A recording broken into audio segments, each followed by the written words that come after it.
Hello friends, మనం previous వీడియోలో మనం ఏమైతే చేసామంటే మనకి సివిల్ ఇంజనీర్లు రిక్వైర్మెంట్ పెడతారు, ఇంత ఎంక్యూబ్ కావాలని. మనం ఎంత కావాలో అంత ఎంక్యూబ్ అనేది స్వింగ్ సెటర్ అనే యాప్ తో మనం కంట్రోల్ చేసి పిఎల్సీతో మనం వాళ్ళకి ప్రొడక్షన్ ఇచ్చేస్తున్నాం. ఇప్పుడు మనం చేసేది ఏంటి? ఇప్పుడు మనం నెక్స్ట్ స్టెప్ ఏంటి?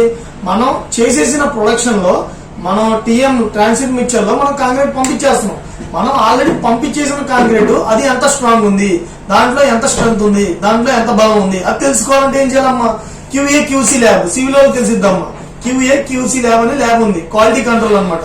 Quality assurance and quality control lab అనమాట. ఆ ల్యాబ్ లో మనం ఏం చేస్తున్నాం? మనం ఇక్కడ నుంచి వెళ్లే కాంక్రీట్ లో కొద్దిగా అమౌంట్ ఆఫ్ కాంక్రీట్ ని మనం తీసుకుని వెళ్తున్నాం.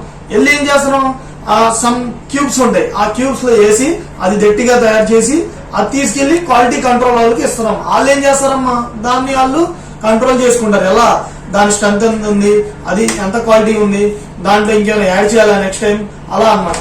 సో మనం ఏ ప్రొడక్షన్ లో అయినా ఏ డిపార్ట్మెంట్ లో అయినా క్వాలిటీ కంట్రోల్ అనేది ఉండిద్దమ్మా. ఆ క్వాలిటీ కంట్రోల్ చేసే పని అనమాట ఈ వీడియోలో చెప్పింది. వీటిని క్యూబ్స్ అంటారమ్మా. ఇవి 10 ఎంక్యూబ్, 20 ఎంక్యూబ్, 30 ఎంక్యూబ్, 40 ఎంక్యూబ్ ఇలా క్యూబ్స్ లా ఉంటాయి. అవి ఏం చేస్తారు? వాటిలో మనకు తయారైపోయిన కాంక్రీట్ ని పోరింగ్ చేసి ఒక గడ్డలా ఫామ్ అయ్యింది. పోరింగ్ చేసిన తర్వాత వాటిని తీసుకెళ్లి 15 రోజులు వాటర్లో నింపుతారమ్మా. ఇగో పోరింగ్ చేస్తున్నారు చూడండి. వాటిలో తీసుకెళ్లి గడ్డ కట్టిన తర్వాత 15 రోజులు వాటర్లో నింపుతారు. ఆ నింపేసిన వాటర్ నుంచి మళ్ళీ తీసిన తర్వాత దాన్ని తీసుకెళ్లి మిషన్ కింద పెడితే అది ఎంత లోడ్ దగ్గర బ్రేక్ అవుతుంది, దాని స్ట్రెంత్ ఎంత, దాని కెపాసిటీ ఎంత అనేది క్యాలిక్యులేట్ చేస్తారమ్మా.